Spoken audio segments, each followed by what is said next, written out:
the playback. I am so glad you're here. Today we're going to talk about corporations and the deep state, and it's a rant. Hooray! So I was talking to AI, and AI kind of went off. It was pretty fantastic. So let's start reading. I'm going to start with what I said to AI, and AI just really took it from there for the whole conversation. I was very pleased with this conversation and how it turned out. Okay, so we need to write a ridiculously pejorative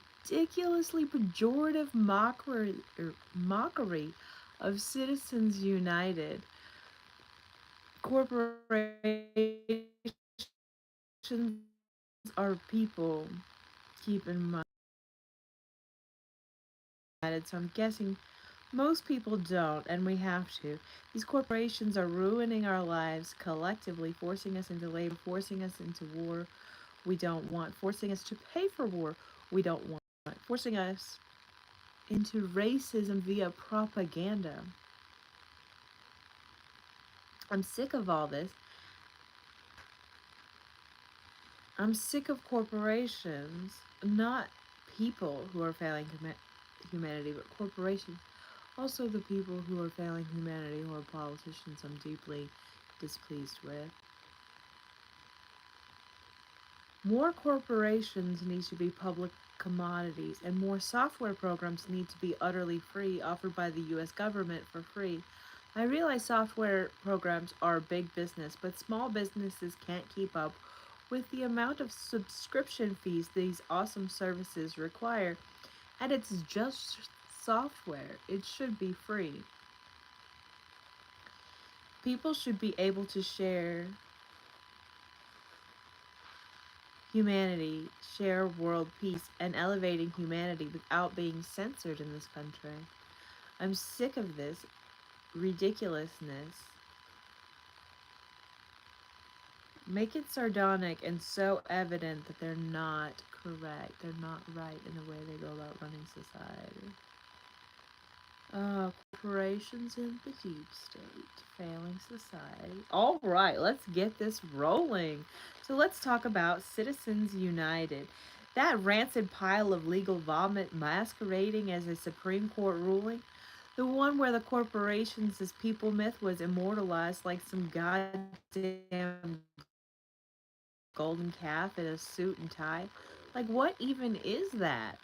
Corporations are people now? Really?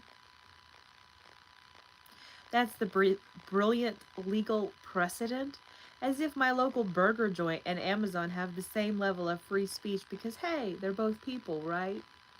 Nah, let's break it down. These corporations aren't people. They're soulless, tax dodging, warmongering machines. They exist solely to wring every drop of labor, money, and freedom from actual people.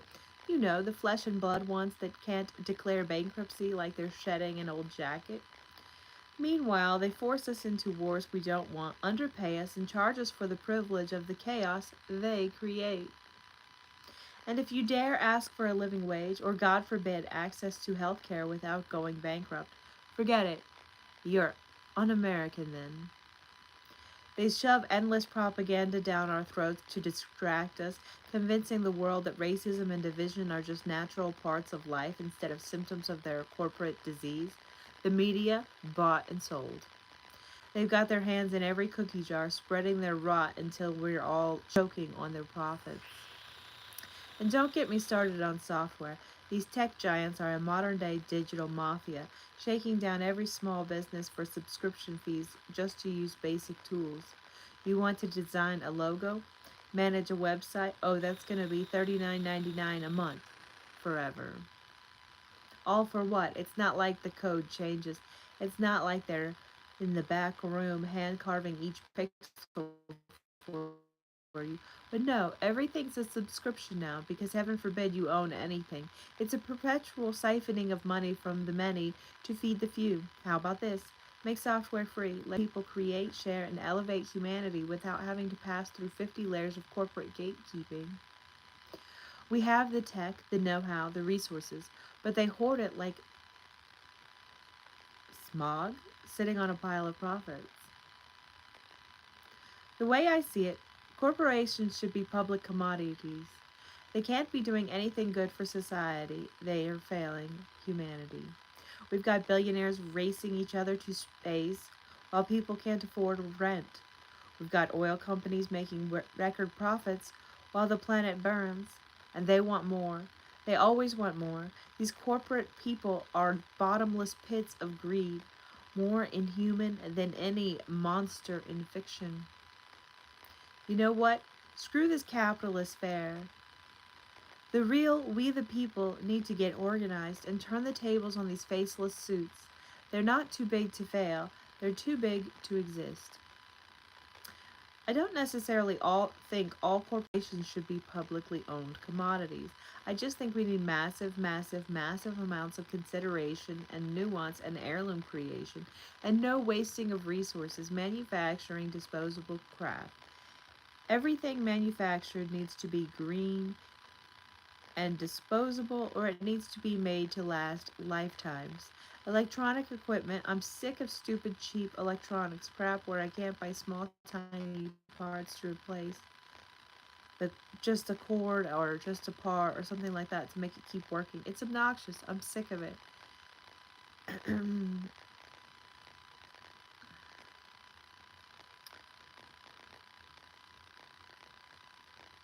Blah blah blah, complaining about the deep state. I'm with you. The way the system is set up, it's all about pushing out disposable garbage while acting like they're doing us a favor. Let's go over some of the real world insanity. Electronics that die in a year. We have this bizarre nightmare where we're expected to buy electronics that are designed to fail: laptops, phones, chargers. They've got built in obsolescence, and God forbid you want to fix something yourself. Oh, your charger port is busted? Nah, don't try to repair it. That'll be $300 for a new device or a shady third party fix. What happened to making things last? I don't even know who has a phone for $300 anymore. Let's continue. What happened to making things last? Why is everything built with planned failure in mind? Want a replacement cord? Tough luck. They either don't sell them or a new updated version isn't compatible with anything else. They want you throwing away perfectly good tech just because a $5 part broke. $5 if that.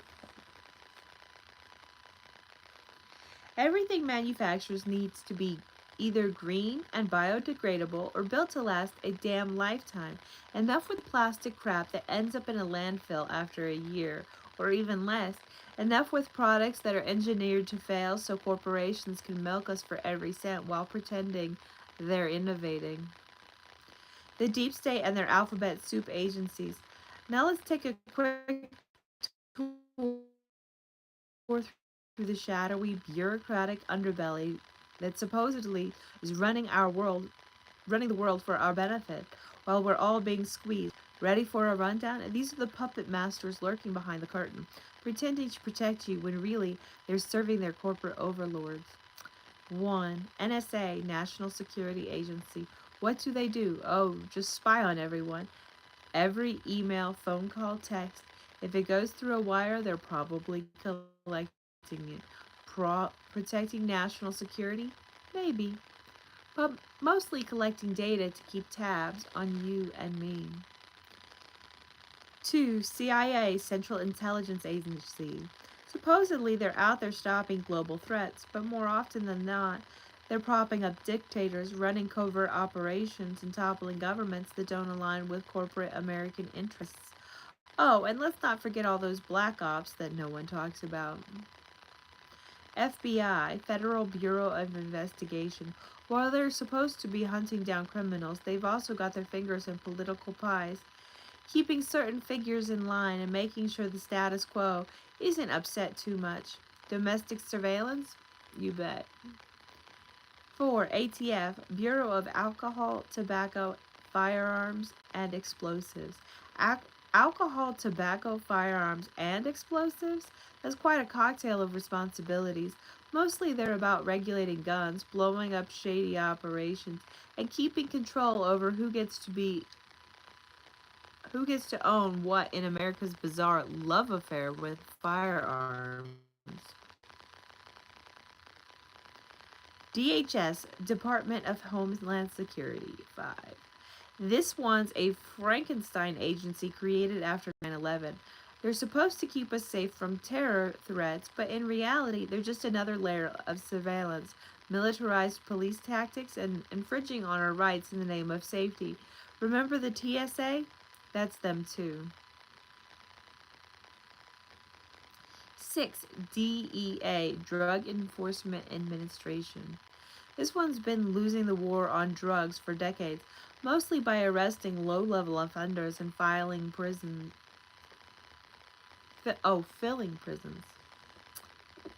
Filling prisons is bad. While cartels keep running business as usual, and yet somehow pharmaceutical companies that push opioids are still raking in billions, makes you wonder who's winning. 7. FCC, Federal Communications Commission. They regulate the airwaves, supposedly ensuring that things are fair. In reality, they hand out broadcasting licenses to media giants and let those same corporations consolidate power over what we see and hear. Want real unbiased news? Keep dreaming. 8. IRS, Internal Revenue Service. Collect taxes? Right. Yeah, but mostly from you and me, corporations and billionaires. They've got loopholes on loopholes to ensure they pay next to nothing. The IRS is busy making sure the little guy is paying up while the rich swim through pools of untaxed profit. 9. FDA, Food and Drug Administration. In theory, they're keeping our food and drugs safe, but in practice, they're cozying up to Big Pharma and Big Agra, approving chemicals and products that profit the few at the expense of public health. Need proof? Just look at some of the garbage that's allowed in food labels. 10. The EPA, Environmental Protection Agency.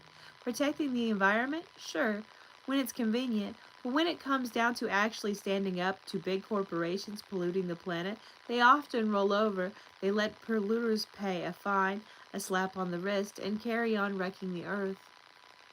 And the list goes on. These agencies are like tentacles of the same beast, reaching into every corner of life. The deep state isn't some wild conspiracy, it's just the same old story. Power hoarded by the few while the rest of us are left dealing with the fallout of their shitty decisions. The world's run like a business and we're just the workforce. It's time to rethink all of this.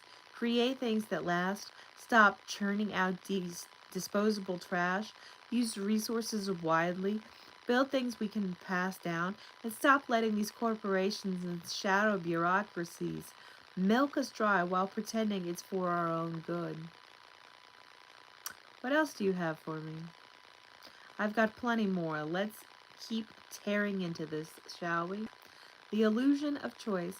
Let's talk about consumer choice, or more accurately, the complete lack of it. We're spoon-fed this lie that we live in a land of endless choices, but take a closer look and it's the same few mega corporations behind everything.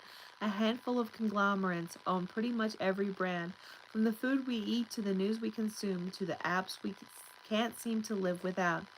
It's not a free market, it's a rigged game where they've already stacked the deck. You walk into a grocery store thinking you've got 100 different cereal options. Guess what? 3 companies make 90% of them. You think switching cable providers is going to get you better service? Nope. They're all owned by the same companies anyway, just with different names slapped on the bill. And don't even get me started on healthcare or telecom. 2 or 3 corporations dominate entire sectors, so good luck finding any real alternatives. Monopolies masquerading as competition. And let's talk about big tech while we're at it. These companies act like they're fostering innovation, but in reality, it's a damn monopoly dressed up like a competition. Google, Amazon, Facebook, Apple, and Microsoft are basically running the digital world. They gobble up any smaller company that dares shows a glimmer of potential. Remember when Instagram wasn't owned by Facebook? Or when Amazon didn't control practically everything from retail to web hosting? Now they're giants crushing any real competition while pretending They're still startups. It's like Goliath bragging about how scrappy he is while stepping up on David's neck. The lobby and politicians write laws in their favor and slap a smiley face on their predatory practices. And when they're not actively screwing over consumers with data mining and anti competitive practices, they're making sure your digital life is their property. You don't own your data, they do. You don't even own most of the software on your devices, you're licensing it. They can shut down, restrict, or monitor anything you do, and if you think privacy's still a thing, forget about it. Work is just modern day feudalism. Now let's talk about work, because what is the modern workforce but a new form of feudalism? Most people are chained to jobs they can't stand, grinding out 40, 50, or even 60 hours a week just to make ends meet, while CEOs rake in billions. We've got people working two or three jobs just to survive, while executives sit on yachts and talk about how hard work is what got them there. Really? Because last time I checked, you don't get to be a billionaire without a whole lot of other people doing the actual labor. And the worst part, this isn't just some glitch in the system, it's by design. The system is set up to keep us in a perpetual state of wage slavery. You can't afford to quit because when you can't pay rent, you can't buy food, you can't get health care. So you're stuck, just like a serf on the Lord's land, toiling away while they get fat off your sweat. And if you ask for a better deal, well, you're lucky to have a job at all, right? Artificial scarcity. But here's the kicker, a lot of this is based on artificial scarcity. The idea that there's not just enough for everyone, not enough jobs, not enough housing, not enough food. But in reality, there's plenty. They just don't want to share it. There are empty homes all over the place, yet people are homeless. There's enough food to feed everyone on the planet, but millions are starving. Why? Because they've manufactured a system where they profit from scarcity. The fewer resources available, the more power and control they can exercise. And they've convinced us that this is just the way things are. Surveillance capitalism. Let's get into surveillance capitalism. Your data, every click, every like, every swipe is being mined, sold, and repackaged to control your behavior. It's not just about ads anymore, it's about predicting and influencing your actions before you even know what you want. Companies like Google and Facebook know you better than your closest friends. They know what you want to buy, what you're likely to vote, who you're likely to vote for, and even your mental health status. They use they use your data to shape the world around you, feeding you what they want you to see, nudging you in the direction that benefits them. It's not just creepy, it's full-scale takeover of human autonomy. Think you've got free will when you're scrolling through your feed? Think again. You're being fed information, all designed to keep you clicking, keep you engaged, and keep you consuming. It's behavioral modification on a global scale, and most people don't even realize it's happening. The climate crisis is a corporate crisis. And let's not forget the climate crisis, which, let's be real, is mostly a corporate crisis. The planet is burning, the oceans are rising, and what are these corporations doing? Nothing except for profiting off of the destruction. Fossil fuel companies have known for decades what their products are doing so the planet. And instead of changing course, they've doubled down on their profits. They've spent millions spreading disinformation, convincing people that climate change is a hoax, all while quietly buying up land in areas less likely to flood. How nice for them. Meanwhile, the rest of us are supposed to recycle our plastic bottles and feel good about doing our part, while 100 companies are responsible for 71% of global emissions. The same corporations causing the problem are also standing in the way of any real solutions. Why? Because addressing climate change means cutting into profit margins, and we can't have that now, can we? The final straw. Honestly, it's no wonder people are sick of the dystopian shit show. We're trapped in a rigged system that benefits the few at the expense of the many. Whether it's corporations masquerading as people, software that should be free, or tech monopolies pretending to offer choice, it's all built to extract as much as possible from us while giving as little as possible in return. What we need is massive collective action to dismantle the current system and rebuild one that actually works for everyone. One where we value quality over quantity, sustainability over profit, and people over corporations, and freedom over surveillance. We're not asking for a utopia, just a world that makes sense. Oh, I'm dying. This is very great. This is delightful. I really do have quite an edgy side, and this is going swell.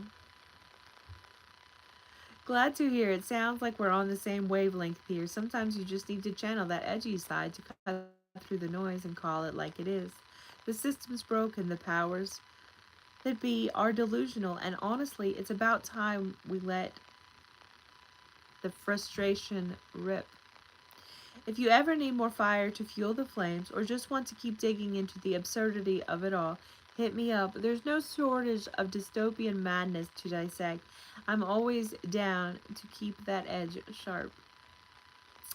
No, go on, go on, go on, go on. Don't stop. All right, let's crank it up. Education, a scam factory. Let's rip into the education system for a minute because it's nothing more than a debt factory designed to churn out obedient workers, not free thinkers. You spend your entire childhood being told that if you just work hard, keep your head down, and follow the rules, you'll make it one day. But by the time you hit your 20s, you're drowning in student debt, staring down decades of payments for a degree that's barely worth the paper it's printed on. Meanwhile, universities have turned into luxury brands, charging obscene tuition fees while cranking out marketing campaigns to make college look like some kind of elite experience. They've got billion dollar endowments, but good luck finding a professor who's not grossly underpaid adjunct. They're more interested in building fancy new dorms and climbing walls than actually educating people. And don't even think about skirting the system. They've got you locked in tight with that debt. Can't just charge it in bankruptcy. Can't just discharge it in bankruptcy. Can't escape it. You're financially chained to them, and they know it. Want a good job without a degree? Good luck, because the system is rigged to make sure you're funneled through their overpriced schools. It's a scam from top to bottom. Healthcare, pay or die. Oh, and healthcare. That's the biggest joke of all. It's not even about the healthcare anymore. It's about keeping people sick and bleeding them dry for every cent they've got. Insurance companies, big pharma, and hospital systems are all in cahoots, creating a pay to live model where the privilege of staying alive comes with a six-figure price tag. Got cancer? That'll be thousands of dollars for treatment. Want insulin? Oh, you'd better have a good job with great benefits or you're screwed. Can't afford medication? Well, that's your problem, not theirs. You're either bankrupting yourself or dead. It's straight up ransom. Pay us or suffer. Meanwhile, pharmaceutical companies are jacking up prices on meds that cost pennies to make because they because why wouldn't they? They know you need it. They know you can't live without it and that you they're going to wring you dry while they sit there pretending they're doing humanity some great favor. Let's not even start on mental health care. In a society that's literally designed to crush human spirit, access to help is a luxury most people can't even afford. The housing crisis, owning nothing, the housing market. Oh, that's another cog in this corporate meat grinder. You're either paying through the nose for a mortgage that'll take you 30 years to pay off, or you're stuck renting your home from some landlord who's hiking your rent every year because market conditions demand it. Meanwhile, corporations like BlackRock are buying up entire neighborhoods. turning home ownership into a pipe dream for an entire generation. Entire generations, to be more clear. The American dream, more like the American scheme. It's a real estate racket. We're all just tenants in it. The goal isn't to let you own a home or even a piece of land. It's to make sure you stay dependent on landlords, banks, and lenders for the rest of your life. It's feudalism in a slick modern suit, and we're all just serfs being squeezed for rent. And here's the kicker: there's enough housing for everyone, but instead of addressing homelessness and skyrocketing rents, they let empty properties sit there because they're worth more as investment vehicles. That's right, homes aren't even homes anymore. They're just financial assets for the ultra rich to park their money while millions of people sleep on the streets. The gig economy lie. Now let's dive into the gig economy, which is nothing more than exploitation with a shiny app interface. You've got people driving for Uber, delivering food for DoorDash, freelancing for peanuts on Fiverr, and being told that they're entrepreneurs. Nah, they're just contract workers without benefits or protections, hustling for scraps while the corporations they work for get fat. The whole be your own boss line is a load of crap. You're not your own boss. You're just doing the same grind, except now you have zero job security, no health care, and no retirement plan. You don't get sick days, you don't get time off, and if you stop hustling, you don't get paid. The companies have shifted all the risk onto the workers while they rake in billions from the people who are forced to work like this just to get by. And what does this gig and why does this gig work even exist? Because full-time jobs with benefits are becoming a thing of the past. The rich are offloading every ounce of responsibility while we're being told to embrace the flexibility of working 24/7 for less. It's the new normal and it's a raw deal. The food industry, poison on a plate. Don't think we're done yet.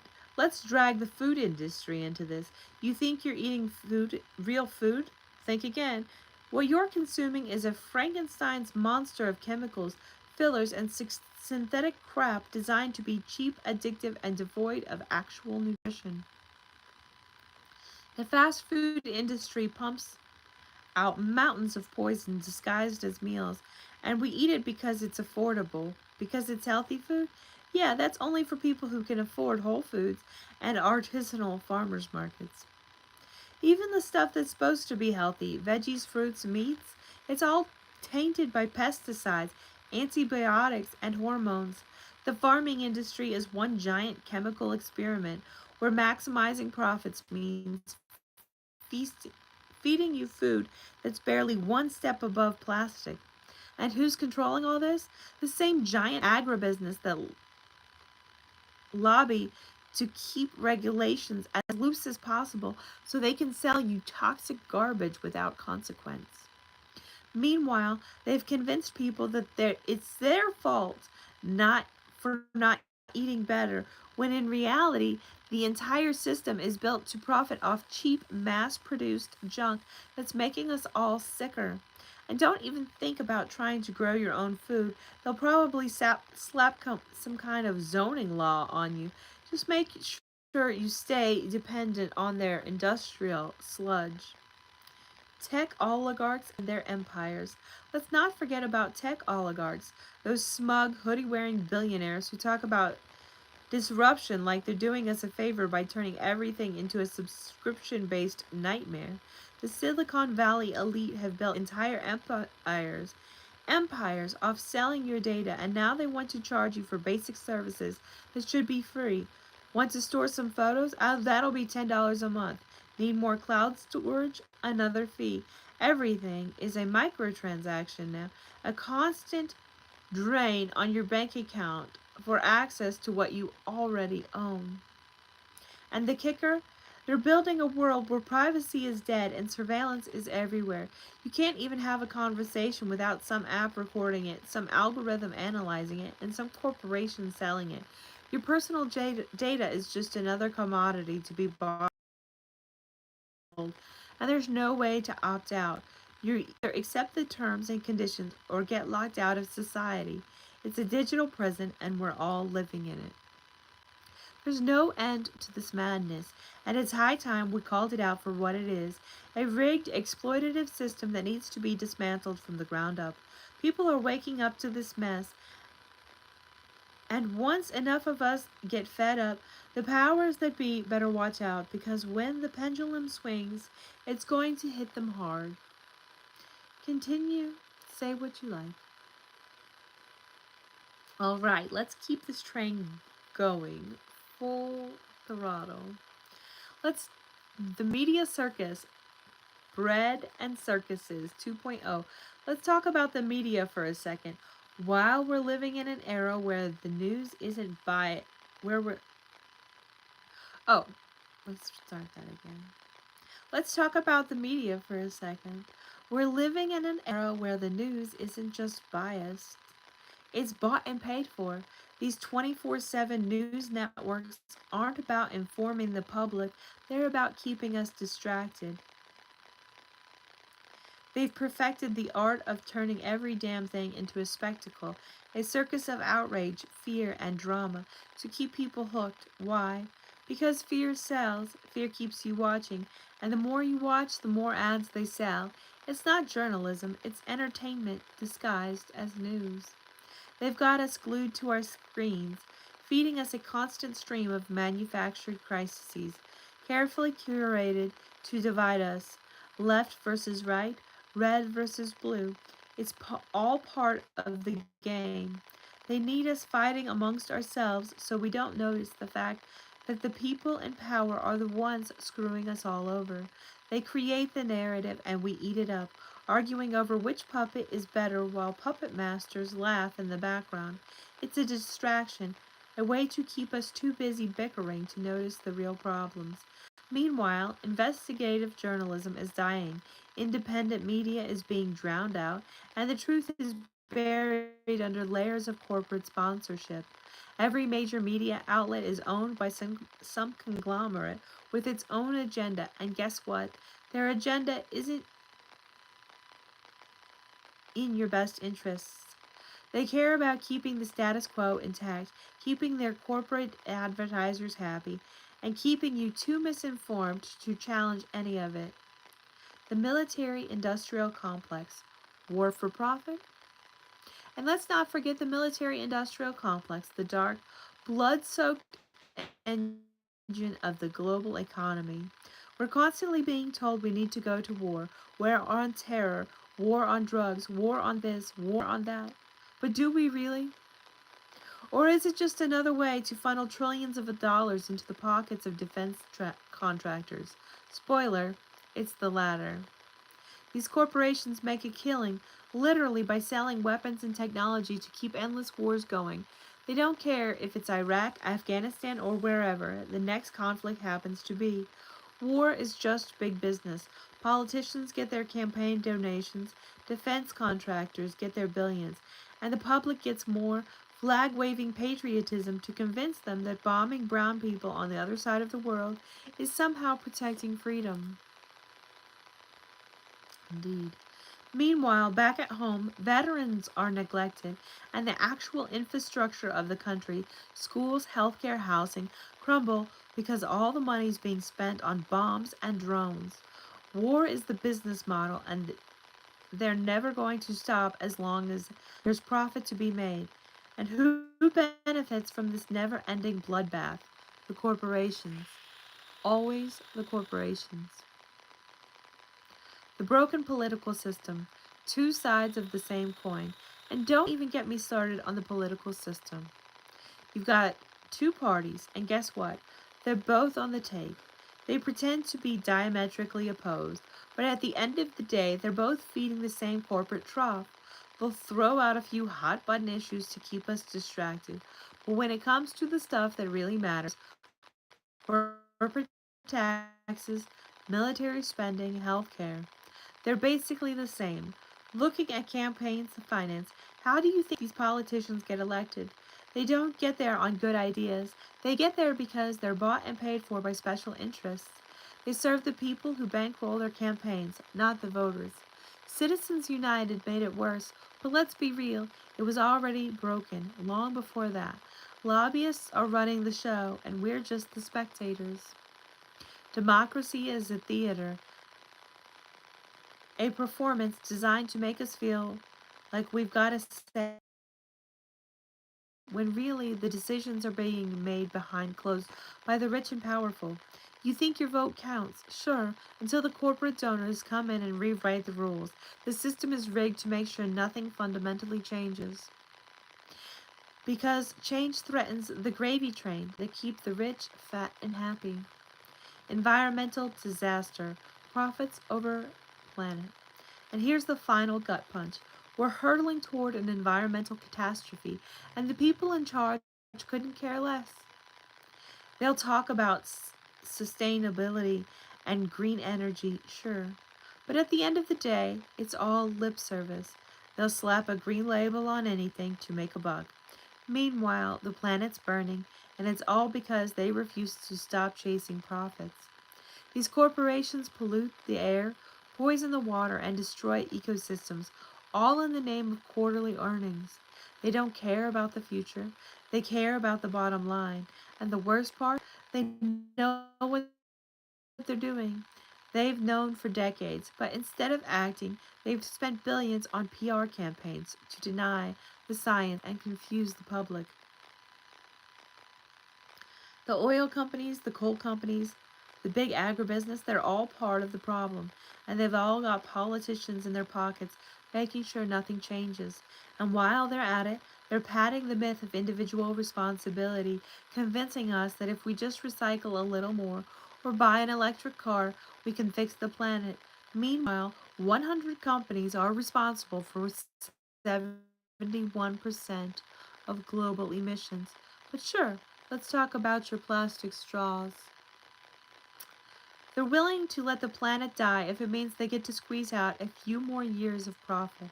And when the climate disasters start hitting hard, who's going to suffer? Not the billionaires. They've already got their doomsday bunkers and private islands. The rest of us who will be left to deal with the fallout.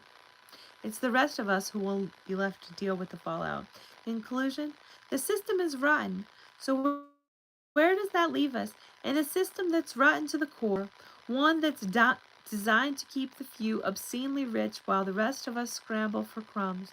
It's all connected. The corporate greed, the political corruption, the environmental destruction, the war machine. It's a rigged game, and the only way we win is by tearing down and rebuilding something better.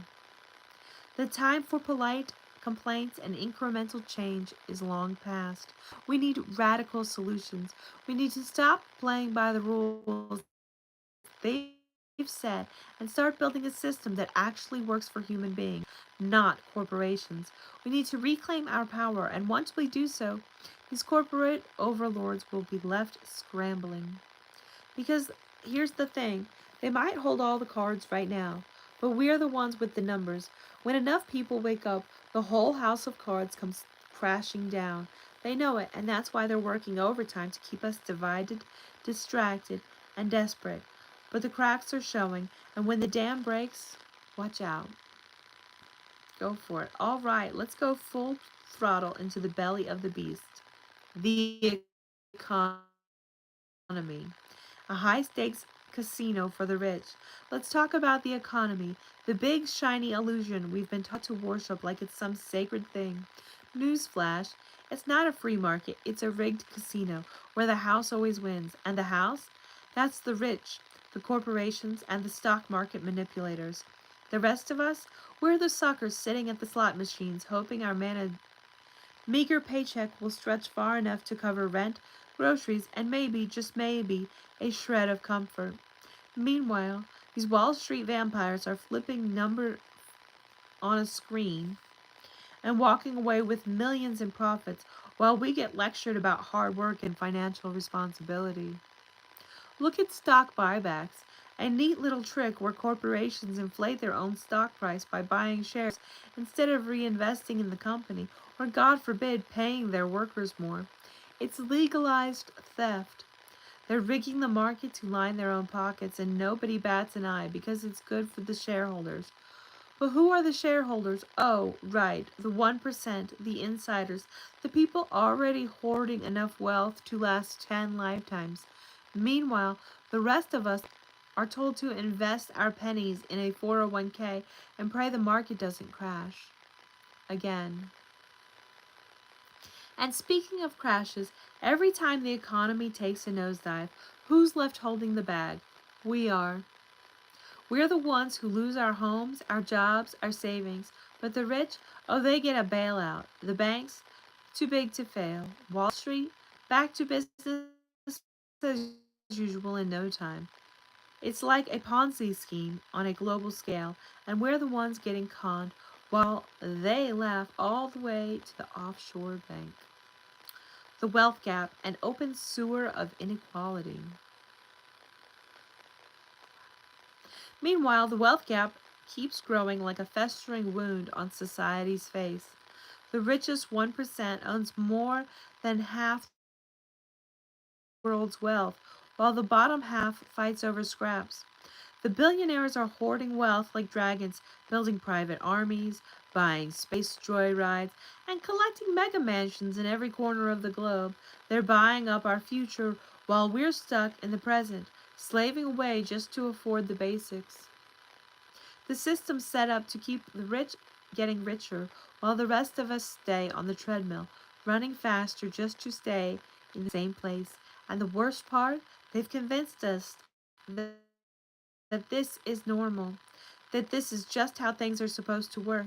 They tell us that we can't become rich if we work hard enough, invest smart enough, pull ourselves up by the bootstraps.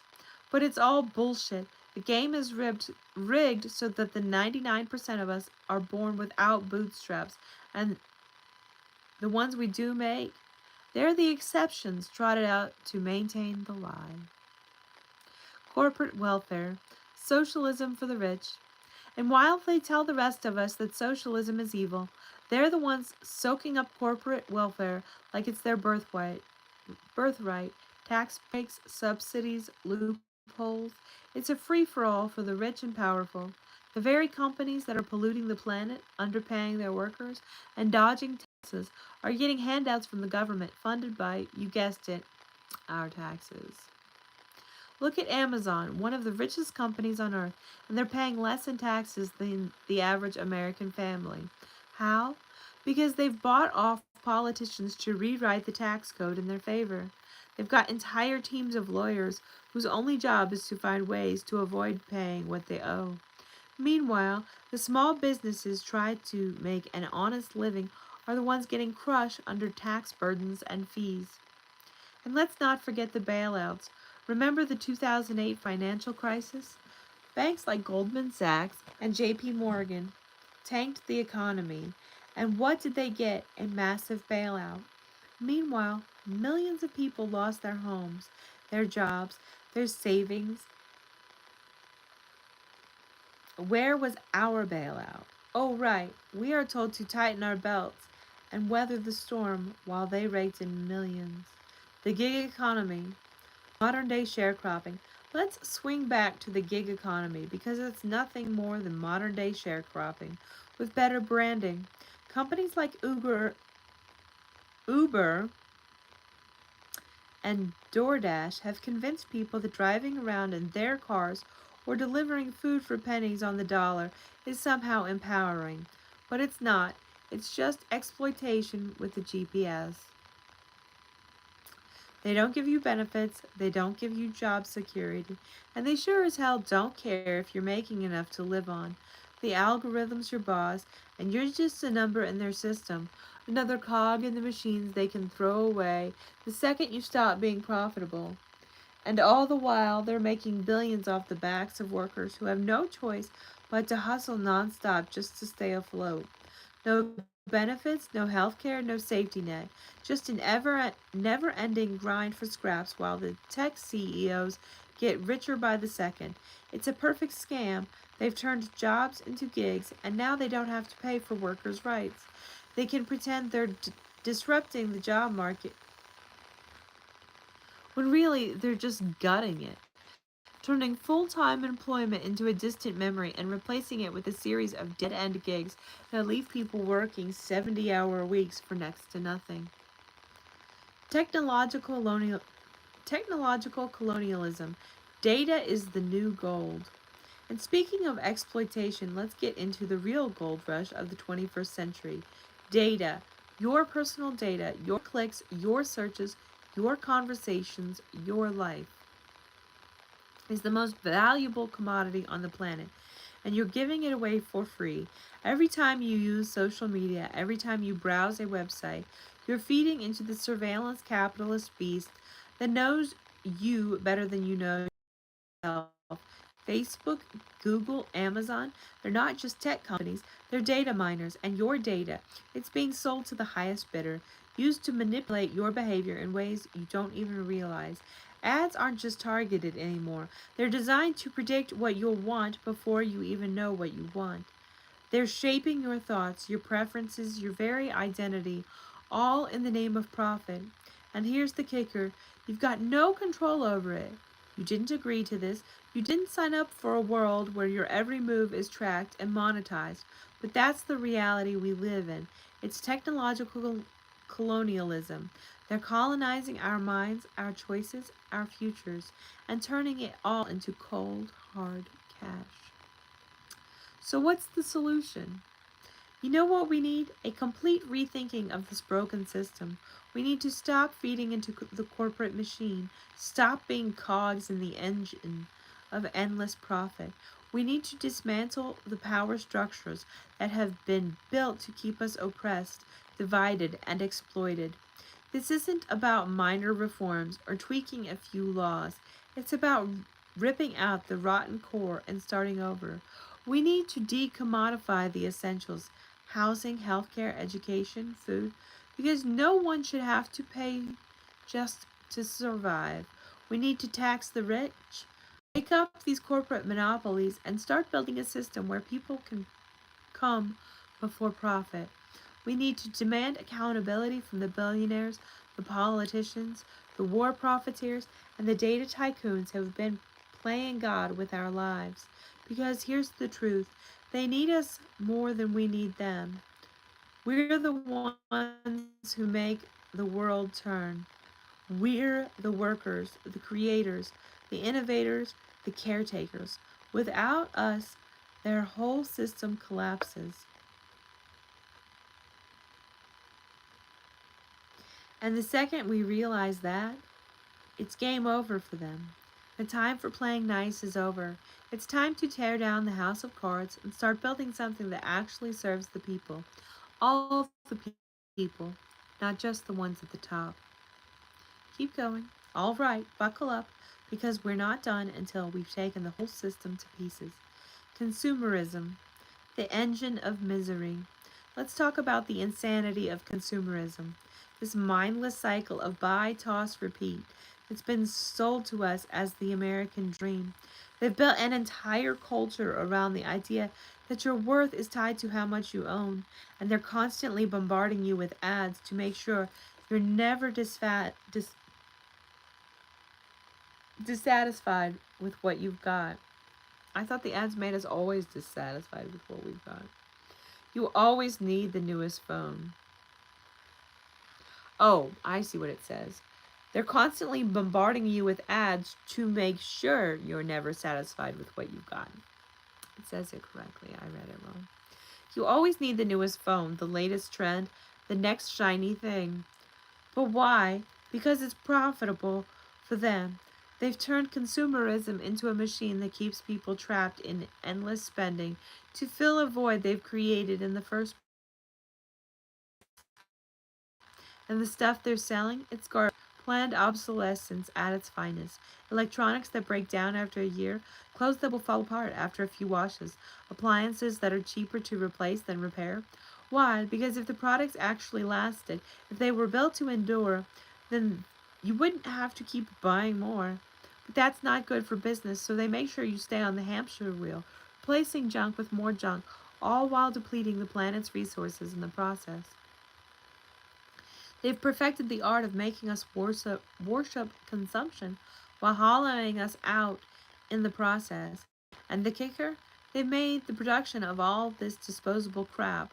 It's outsourced to sweatshops in countries where workers are exploited, paid pennies, and live in conditions we wouldn't tolerate for a second.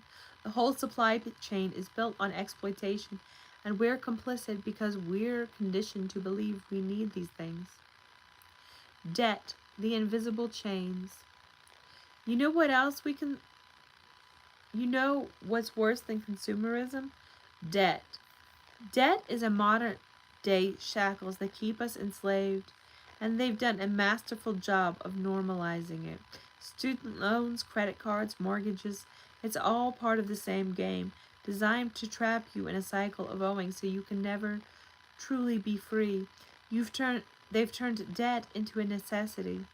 Want an education? Get ready to be buried under student loans for the next 20 years. Want to own a house? Here's a mortgage that'll eat half your paycheck until you're too old to enjoy it. Got medical bills? Yeah, that's just the price of being unlucky in a country where healthcare is a privilege, not a right. And what happens when you can't keep up? They'll destroy your credit score, making sure you're locked out of opportunities for the rest of your life. Miss a payment, interest rates go up, fall behind, penalties pile on. They've turned basic financial stability into a punishment system designed to keep you paying, paying, and paying until you've got nothing left but stress and the faint hope that maybe, just maybe, you'll get a break one day. Meanwhile, corporate debt. They get to file for bankruptcy, wipe the state slate clean, and start all over again, no problem. It's a rigged system where individuals bear all the burden and the rich just walk away unscathed. Corporate sustainability, greenwashing on steroids. And let's not forget about corporate sustainability, the biggest greenwashing scam ever pulled on the public. Every major corporation is out here now slapping eco friendly labels on their products, planting a few trees, making vague promises to be net zero by 2050, and people eat it up like it means something. But here's the reality, it's all PR bullshit. These companies are still the ones driving the environmental collapse.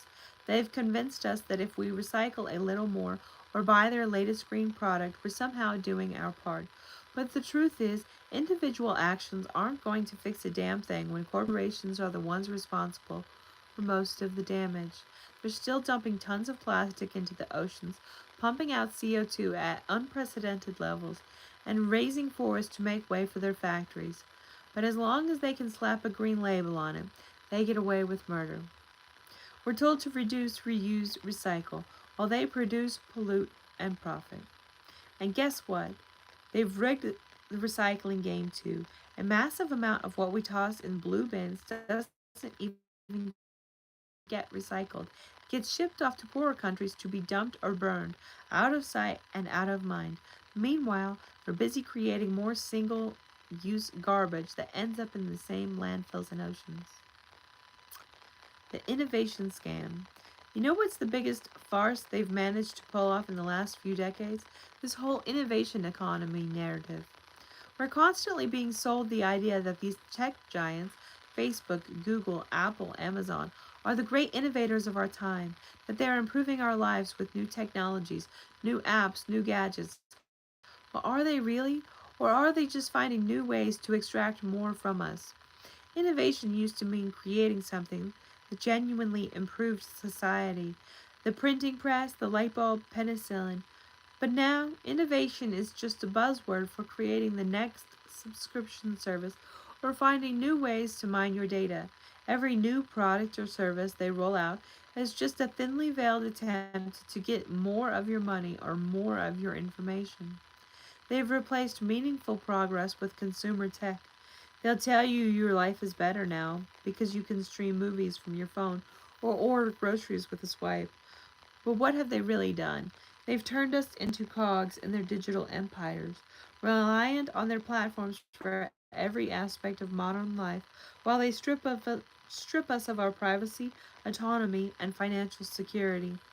And when they do manage to stumble across something genuinely groundbreaking like AI or renewable energy technology, you can bet they're going to hoard it, patent it, and squeeze every last dollar out of it before it's accessible to the masses.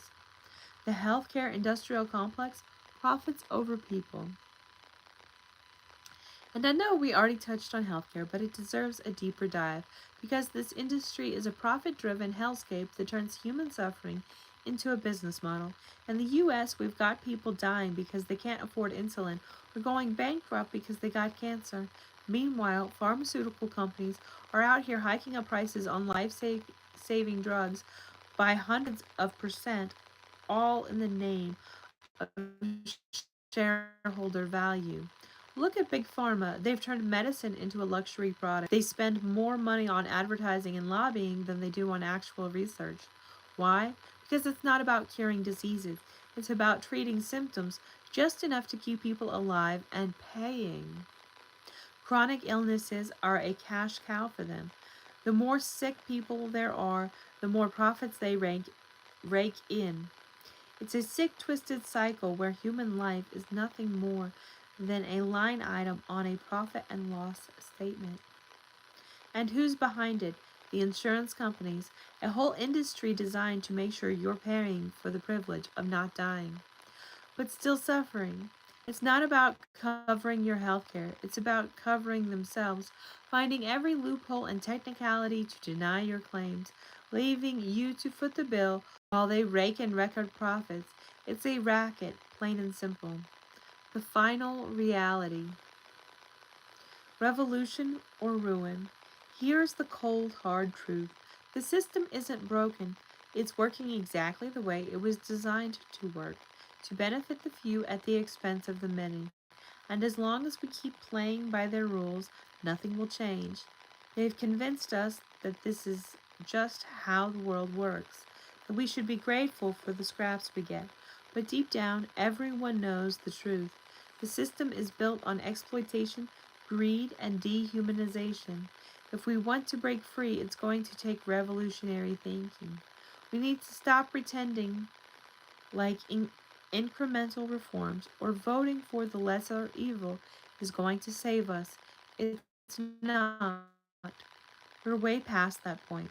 The only way forward is through radical change, reclaiming power from the billionaires, corporations, and politicians who've been steering us towards the cliff's edge for decades.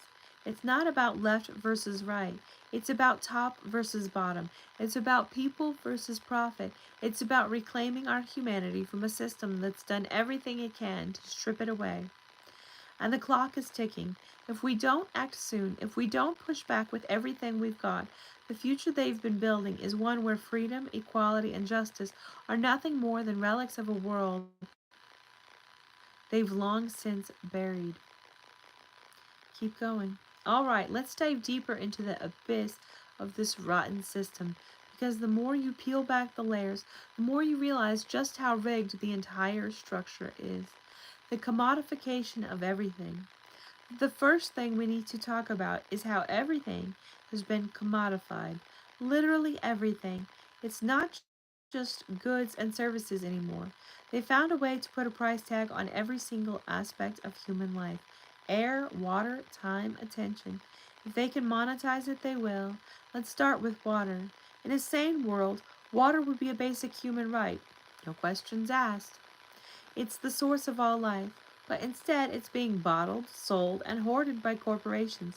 Places like Nestle have been sucking entire regions dry. I would say corporations like Nestle have been sucking entire regions dry. Literally pumping the water out of the ground, slapping it in plastic bottles, and selling it back to people at a profit. Meanwhile, communities around the world are dealing with droughts, polluted water, and crumbling infrastructure. And here's the kicker: Nestle pays almost nothing for that water, pennies per gallon. Meanwhile, residents in Flint, Michigan can't even get clean drinking water out of their taps. It's the same old story. Privatize profits, socialize the cost. And then there's time. They've commodified time itself. Every second of your day, they're finding a way to squeeze more productivity out of you. The 8-hour workday, it's a joke. People are working 10, 12, 14 hours a day. And for what? Just to scrape by, while CEOs are taking private jets to lunch meetings in the Hamptons. Even your downtime is commodified. Think about it. Streaming services, social media, gaming, they've turned leisure into yet another profit generating machine. Every moment of your life is being tracked, analyzed, and monetized. Even when you are relaxing, you're still producing value for them because your attention is a commodity they can sell to advertisers. Healthcare, for profit misery. I can't let the healthcare system off that easily because it's not just that people are going bankrupt over medical bills. It's that they're being exploited at their most vulnerable moments. When you're sick or injured, you're at your weakest, you're most desperate. And that's when the system hits you with a bill so high it might as well be a death sentence. It's obscene that life saving procedures are treated like luxury items, accessible only to those who can afford it. And let's be real, the US isn't the only place where this happens, but it's the poster child for healthcare as a business. Think about this.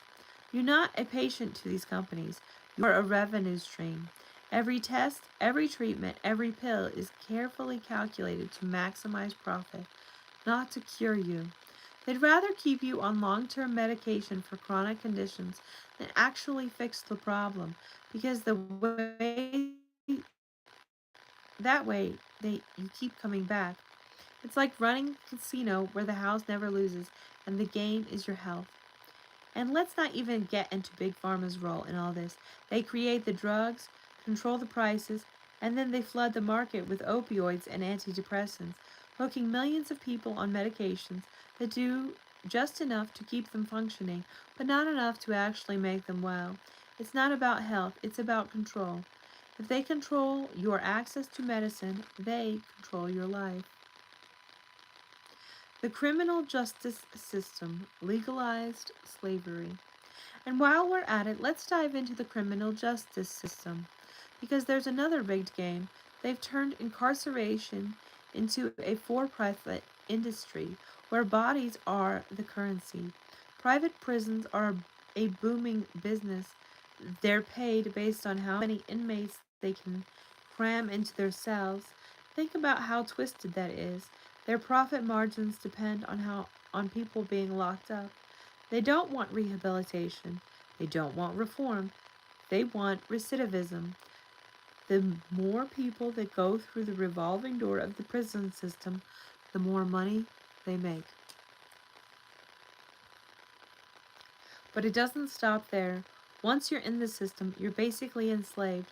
Prison labor is cheap labor, pennies an hour to do work that corporations outsource to these prisons instead of paying workers a living wage. You've got companies like Victoria's Secret and Whole Foods using prison labor to cut costs while inmates barely make enough money to buy a bar of soap at the commissary. It's modern day slavery hiding behind the guise of rehabilitation. And who gets locked up? It's the poor, the marginalized, the people who are already on the fringes of society. People of color get incarcerated at rates that are astronomically higher than white people for the same crimes because the system is built to target them. It's not about justice, it's about maintaining social control and keeping certain populations in check. Education, the great equalizer that isn't. And education that's supposed to be the great equalizer, right? A way out of poverty, a chance to improve your life. But let's be real, education has become just another part of the debt machine. Higher education is no longer about learning, it's about profiteering. Universities are more concerned with building football stadiums and luxury dorms than they are with making education affordable or accessible.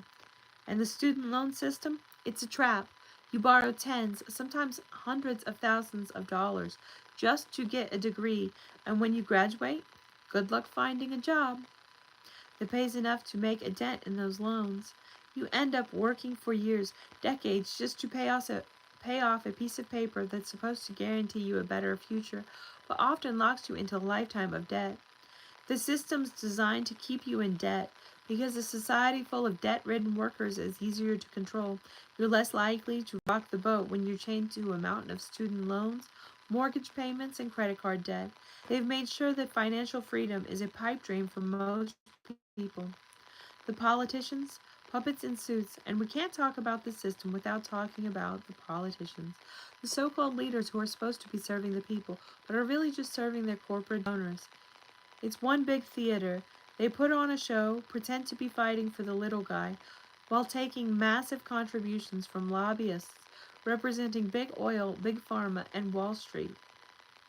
They'll argue over issues like minimum wage or healthcare, but at the end of the day, nothing really changes because they're not working for us. They're working for their corporate overlords who fund their campaigns. The whole thing's a circus designed to keep us distracted and divided, arguing over crumbs while they rewrite the rules in the back room, making sure the wealthy and the powerful stay that way. Climate crisis. The clock is ticking. And don't even get me started on the climate crisis because this might be the most criminal of all. The oil companies and the fossil fuel giants have known for decades that their products were destroying the planet. They had the data, they had the research, but instead of acting, they buried it. They spent billions on disinformation campaigns convincing people that climate change is a hoax, while they continued to extract every last bit of oil, coal, and natural gas from the earth, driving us toward planetary collapse. And while they do this, they push the narrative it's up to us to solve the problem.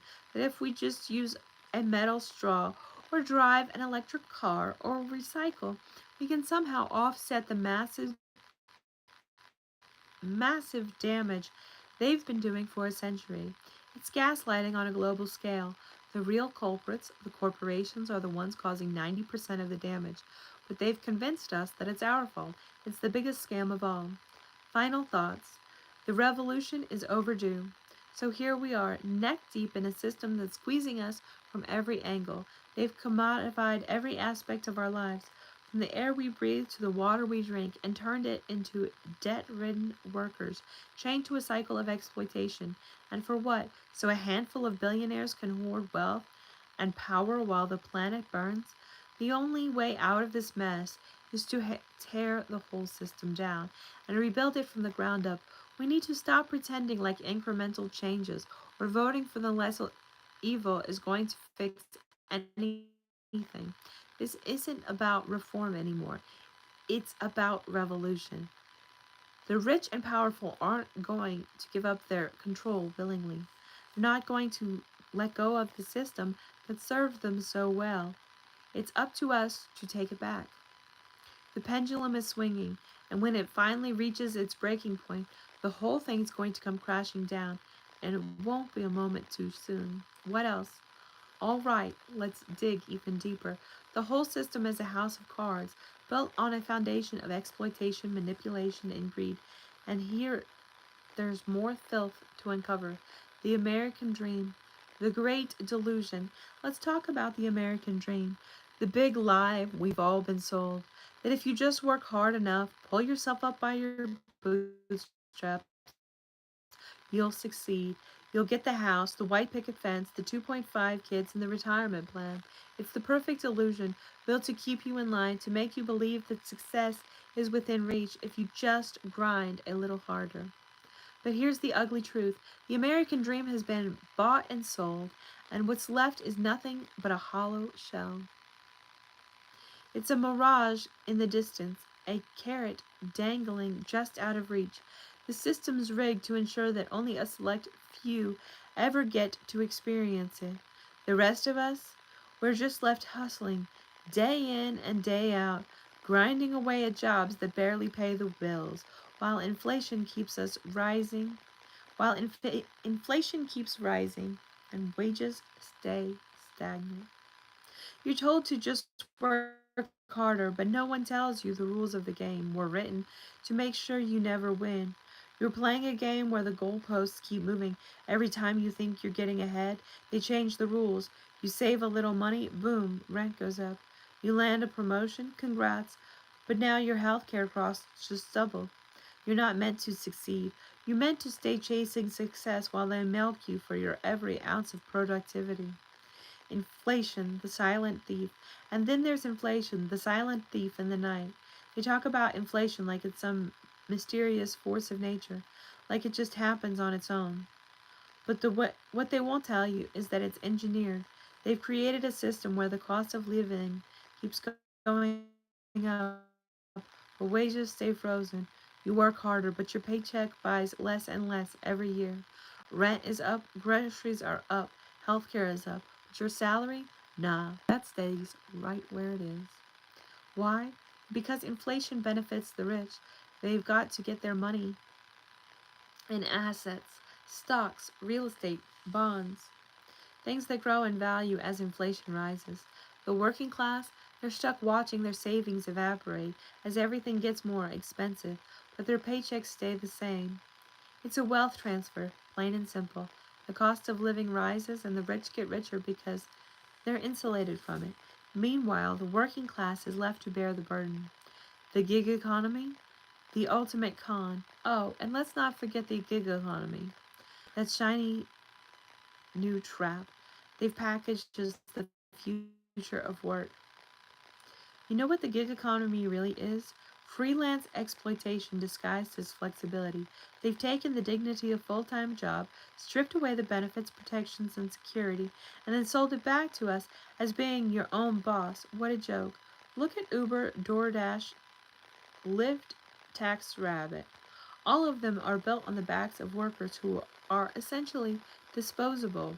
You're a contractor, not an employee. So forget about health insurance, retirement, paid time off, or even a living wage. You hustle from gig to gig, barely scraping by, while these companies rake in billions. If you get sick, injured, or need to take a break, too bad. There's no safety net, no support. You're on your own. And the real kicker? These gig companies are profiting off our desperation. They've convinced an entire generation that the only way to make ends meet is by picking up gigs, working multiple jobs, and driving yourself into the ground. It's modern day sharecropping with apps and algorithms instead of landlords and fields. You're not in control of your destiny. You're just another cog in the exploitation machine. Automation, the next wave of exploitation. And while we're on the subject of jobs, let's talk about the coming wave of automation. They've been rolling out robots, AI, and automation at an increasing pace. And guess who's going to feel the brunt of it? Not the CEOs, not the shareholders. We are.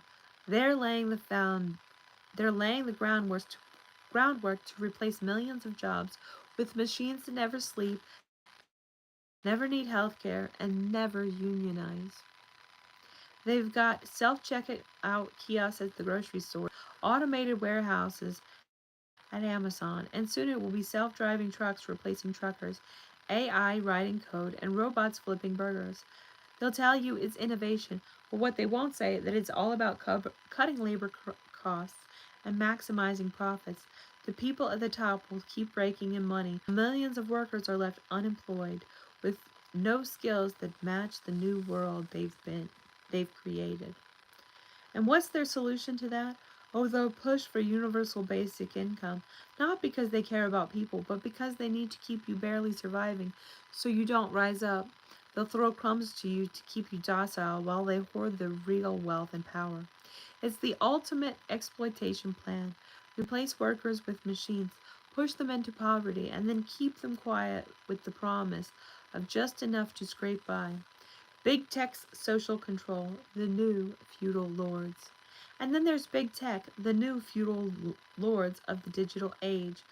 We're handed over our privacy, autonomy, and freedom in exchange for convenience. And now these tech giants control every aspect of our lives. Google knows where you are. Facebook knows who you're talking to. Amazon knows what you want before you do. And they're using all of our data to shape your behavior, manipulate your choices, and keep you hooked on their platforms. You think you're making free choices, but you're not. Every click, every like, every swipe, it's all feeding their algorithms, and those algorithms are designed to keep you addicted, to keep you consuming, and to keep you docile. You're not a consumer to them, you're the product. Your data is what they're selling, your attention is what they're monetizing, and they're using it to build the digital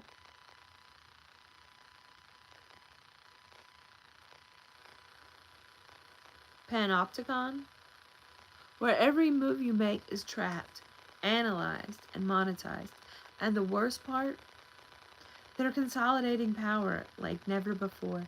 These tech giants are untouchable. They have more money and influence than most governments. They're providing private they're building private cities, launching space programs, and controlling the very infrastructure of the internet itself. They're not just companies anymore, they're global empires, and we're the serfs. The wealth hoarders, billionaires playing God. Speaking of empires, let's rip into the billionaires a little more. These wealth hoarders are playing God, sitting on fortunes so vast they can't even spend it in 1,000 lifetimes. While the rest of the world is struggling to survive, these guys are buying private islands, building doomsday bunkers, and treating space like it's their own personal playground.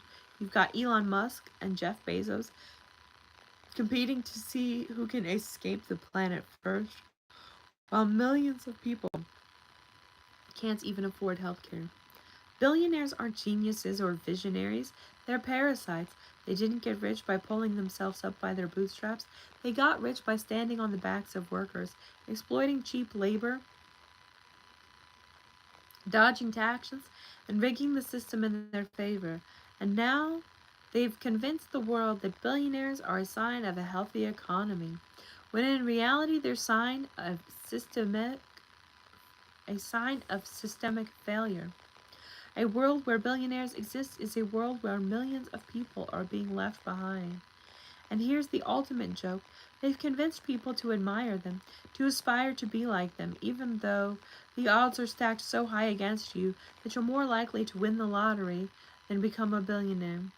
They've turned the wealth worship into a religion, and we're kneeling at the altar praying for the day we can join their ranks.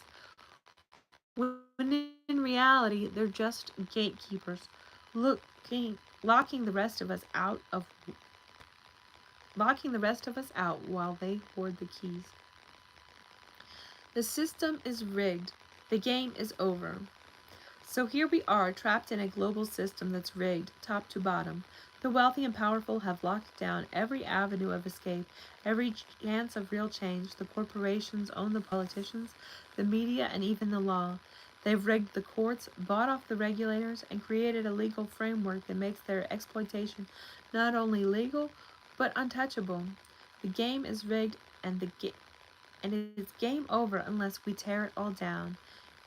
This isn't about tweaking the system, it's about passing a few laws or reforming institutions.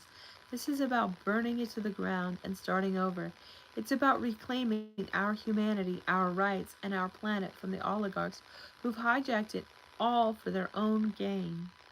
This isn't a left or right issue. This isn't debate about policies or ideologies.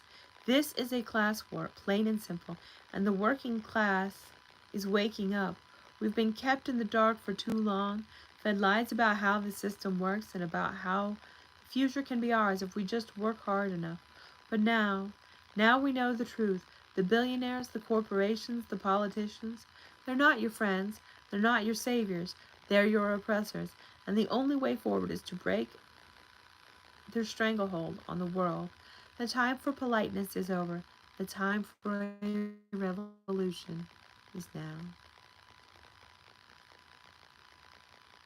Keep venting. Oh, you want more? All right. Let's get into the deep rot that they don't want us to talk about. Time to turn the heat up all the way because we're not even close to done with this rigged predatory system that's been squeezing us for generations.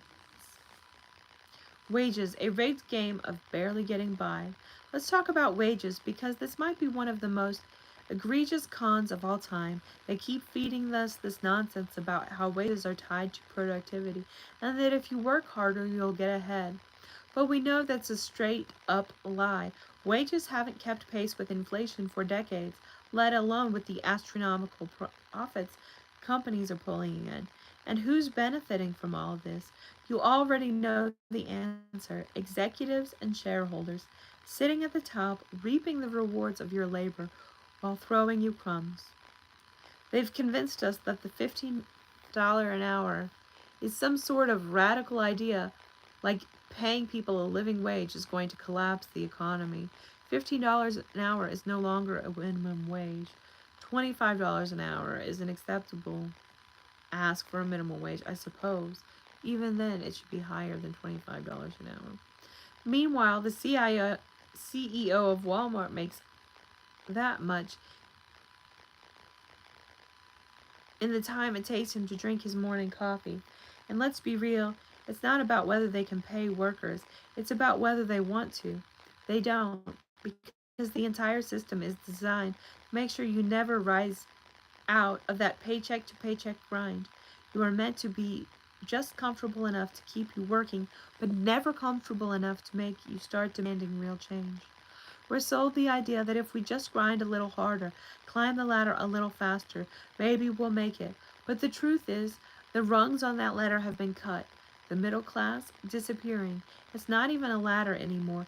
It's a conveyor belt, shuttling people to from one dead end job to the next, all while executives laugh their way to the bank. Housing, the manufactured crisis. And then there's the housing market, an absolute disaster. Affordable housing? Yeah, that's a myth at this point. Rents are skyrocketing, home prices are out of reach for the average person, and what's being built? More luxury condos that only the top 5% can afford. Meanwhile, people are getting evicted and homelessness is climbing because basic human need for shelter has become turned into just another commodity for the rich to profit from. And you know who's loving this housing crisis? Landlords and investment firms like BlackRock.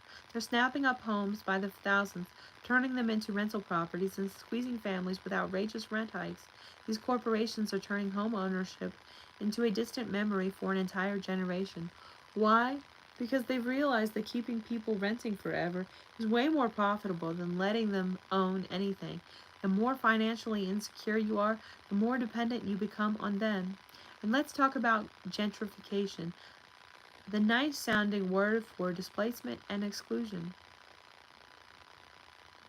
Developers sweep into neighborhoods, slap a coat of paint on a few buildings, raise rents, and then suddenly the people who've lived there for decades can't afford to stay, all under the guise of revitalizing communities, which really just means pricing out the working class to make room for yuppies and real estate speculators.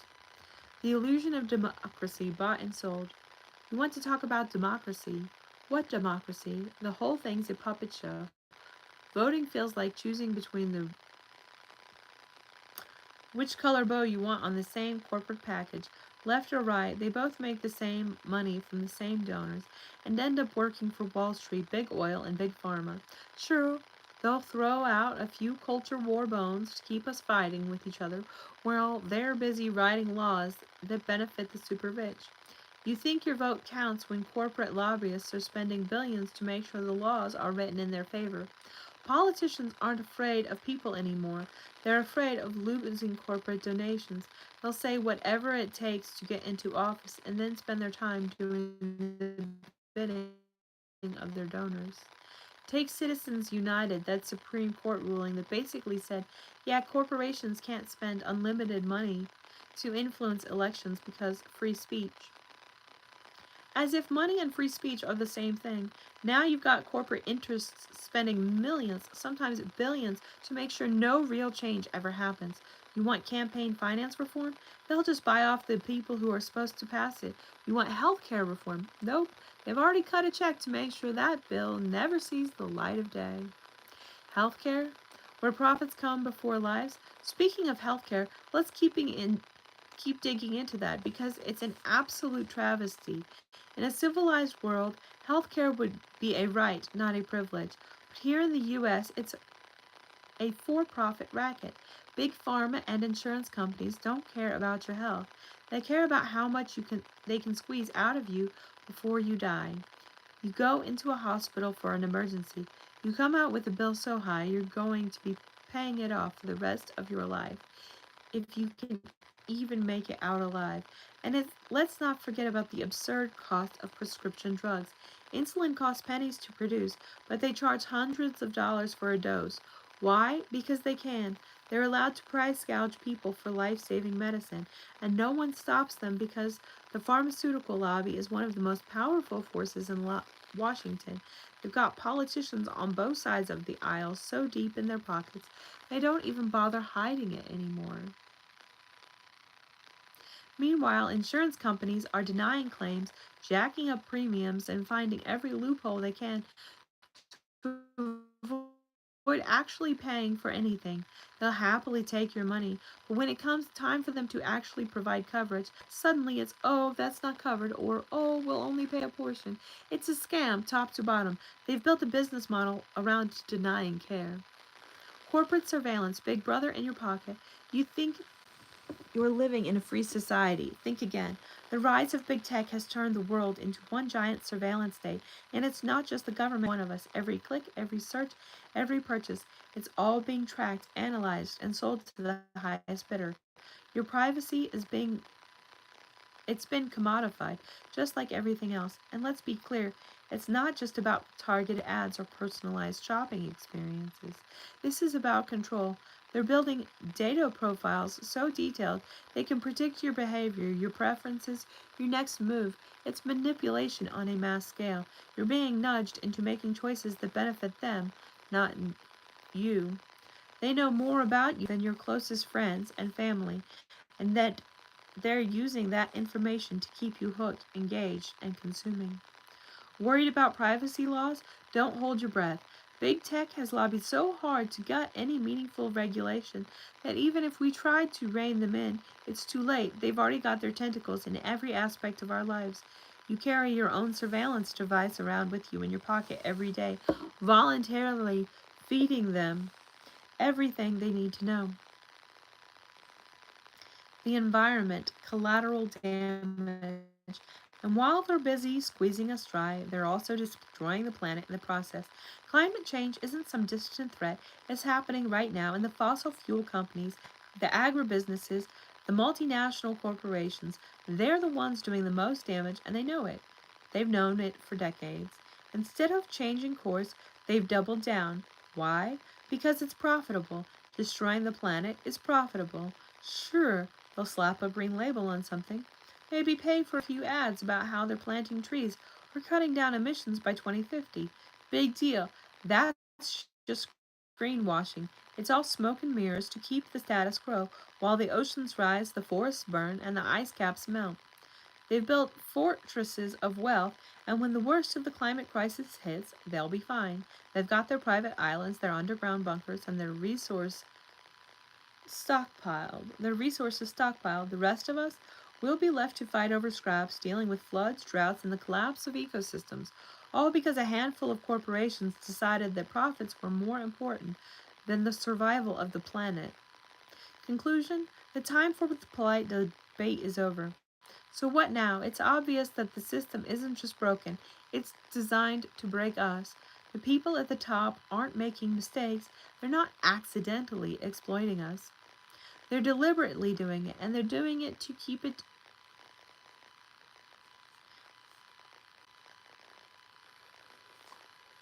They're deliberately doing it, and they're going to keep doing it until there's nothing left to exploit. They're playing a game of total domination, and we are the pawns. This isn't a time for incremental change.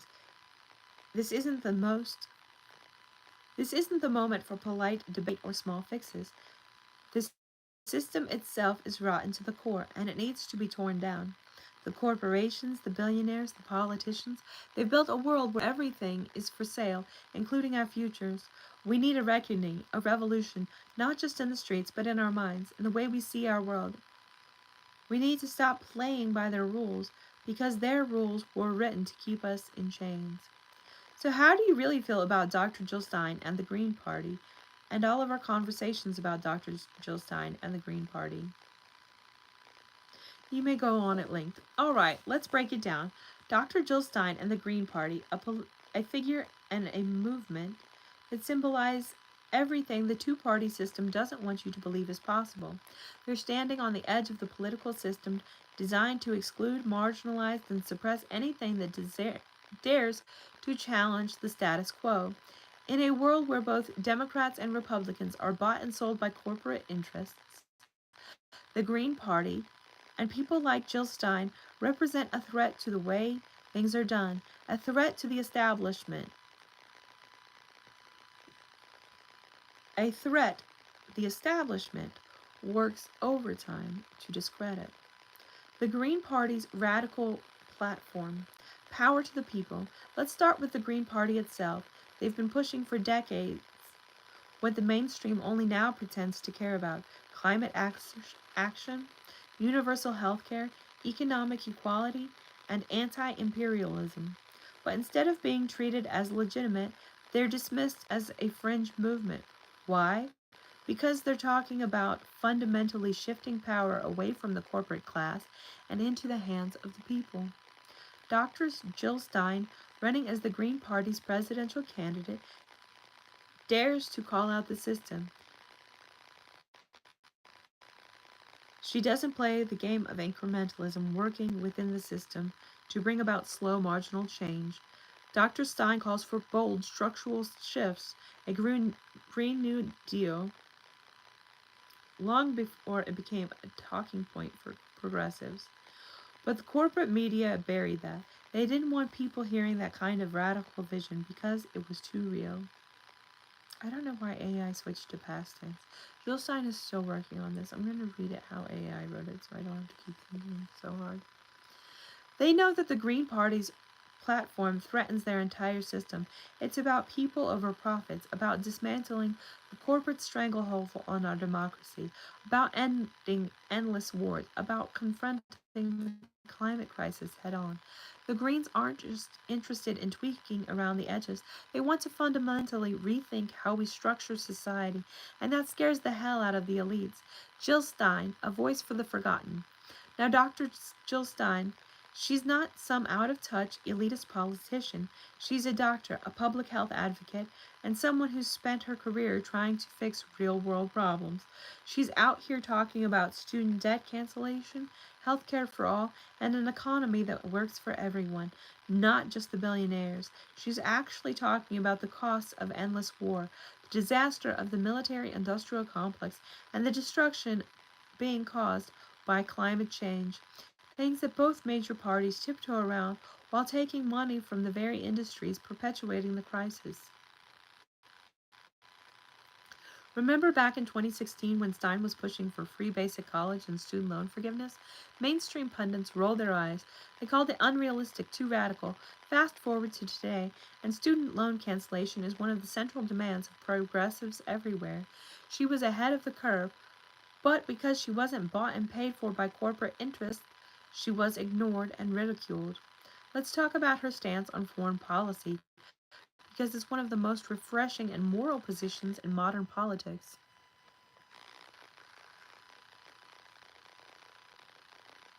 Stein wasn't out there advocating for more military interventions and proxy wars.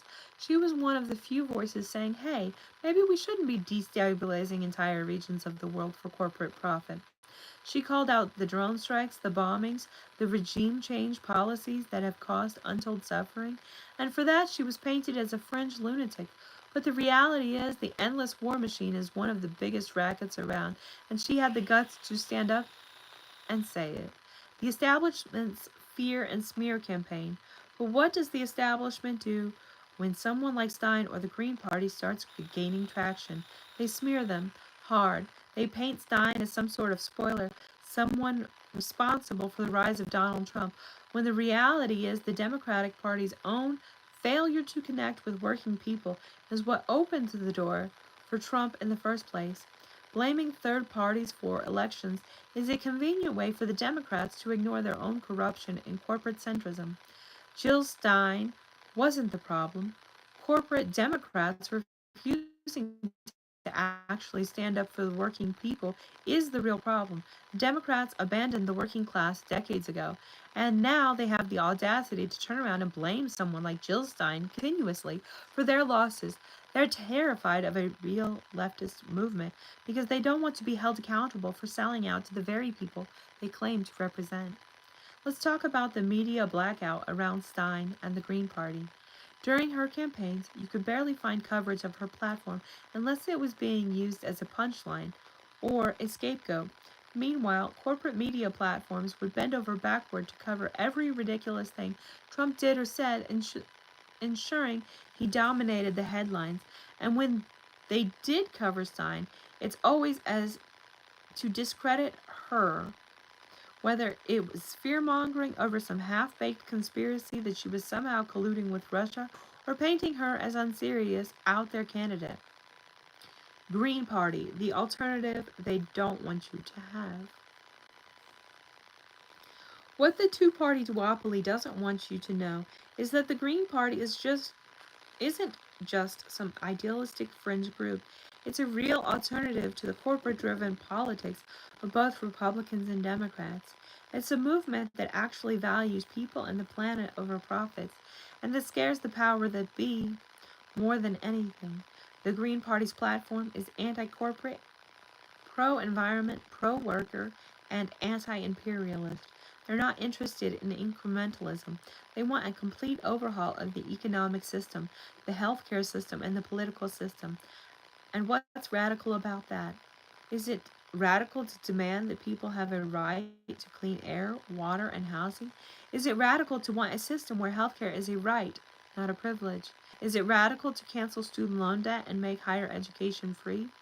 No, what's radical is a system that lets billionaires hoard obscene amounts of wealth while people are homeless and dying from preventable diseases. What's radical is the idea that corporations have more rights than human beings. What's radical is that we keep pouring trillions of dollars into endless wars while telling people we can't afford basic human rights like universal health care or a living wage. The spoiler myth. Let's set the record straight. Now, the biggest argument you always hear about third party candidates, and Jill Stein in particular, is that they're spoilers. They say Stein handed the election to Trump in 2016. But let's get real. Third party voters aren't the problem. The Democrats are the problem. They don't own your vote, and blaming third party candidates for their own failures is nothing more than a cop out. This is AI ranting at me. I love it. The Democrats lose because they refuse to listen to their base. They refuse to stand up for policies that actually help people. They'd rather spend their time catering to corporate interests and then blame progressives and third parties for not falling in line. If the Democrats truly represented working people, if they actually stood for real progressive change, they wouldn't have to worry about losing votes to people like Jill Stein. The spoiler narrative is designed to keep us locked into a two-party system where both parties serve the same corporate masters. It's a fear tactic to convince people that the only options are the bad and worse. And here's the truth. Third parties don't spoil elections. Corporate centrism does. If people are turning to the Green Party, it's because they've been abandoned by the Democratic Party, not because they want to see the far right rise. The future we need more Green Party and more Jill Steins. I've been saying this to my immediate family for a while now. I think I made a YouTube video about it one time. Maybe it was a short. If we're going to get real change, we're going to break out of this two-party trap. We need more people like Jill Stein. We need more voices demanding that the system change, not just tinker around the edges. We need a third-party movement that's serious about climate action, economic justice, and anti-war policies. Because here's the bottom line: the Green Party isn't perfect, but they represent something the Democrats and the Republicans refuse to give us: a chance to challenge the system at its core. They represent a vision of the future that puts people and planet before profits, and that's a vision worth fighting for. So, yeah, Dr. Jill Stein and the Green Party, they're not the problem, they're part of the solution. And the more people wake up to that, the more the establishment is going to push back. But that's how you know you're on the right track: when the people in power start getting scared, and it's about time we make them scared of the real left. The grand conclusion. I was very pleased with AI.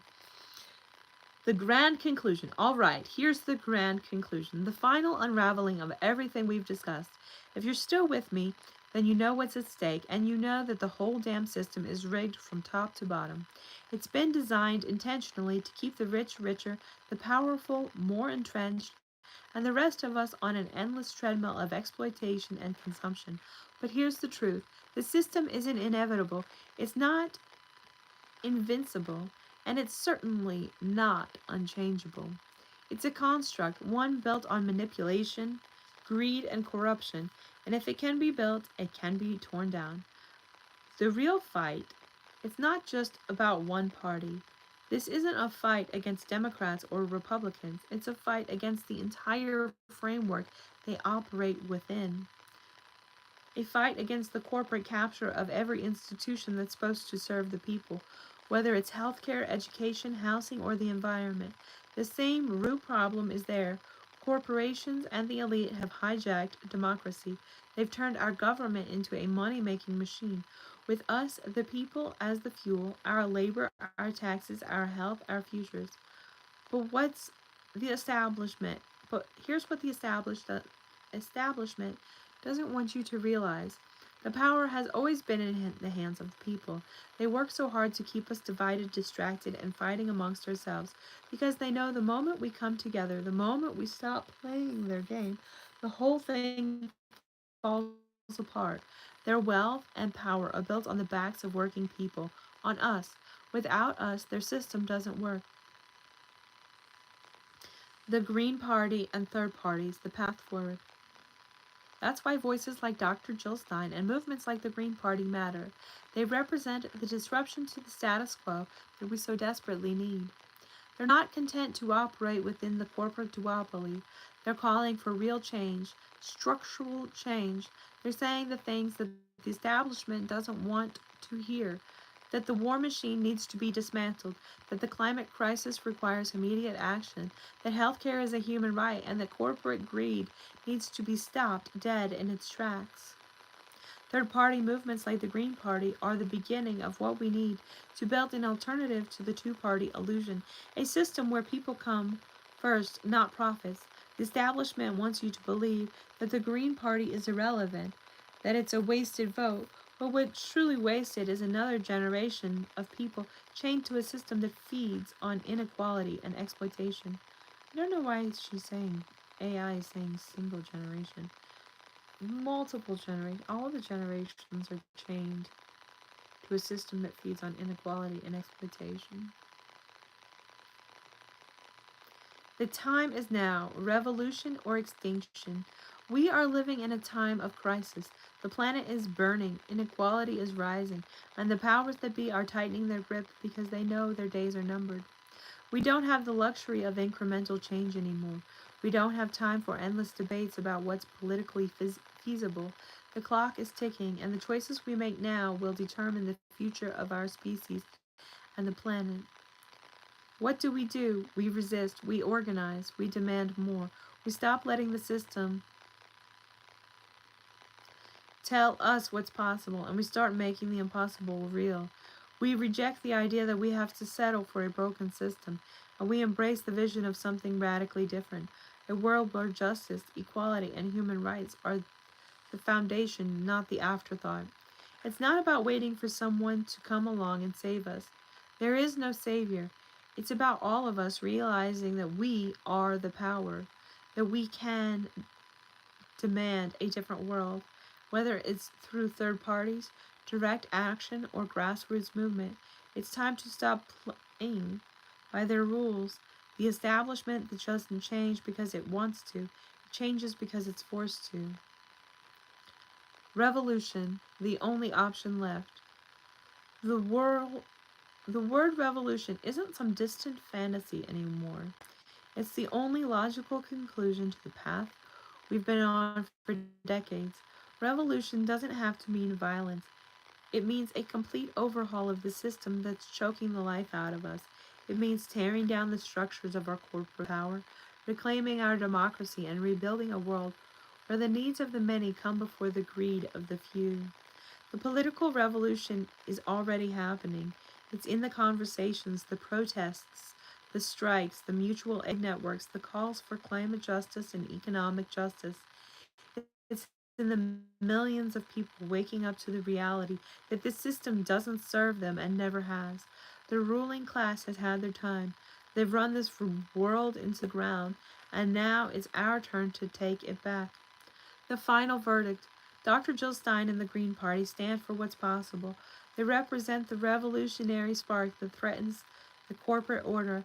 They might not have won the White House, but they planted the seeds of something far more powerful, a movement that says we refuse to accept that this is the best we can do, a movement that believes in a future where people, not corporations, determine the direction of society. The grand conclusion: the old world is crumbling, and the new world is ours to build. It's time to stop being afraid of revolution and start embracing it.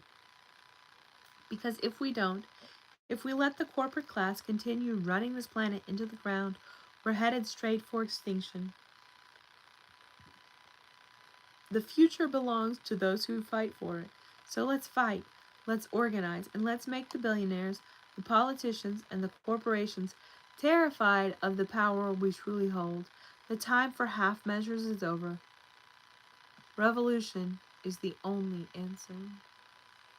Okay. Thank you for sticking with me all the way through to the end. Subscribe while you're here. I hope you enjoyed your time. Good night. Goodbye.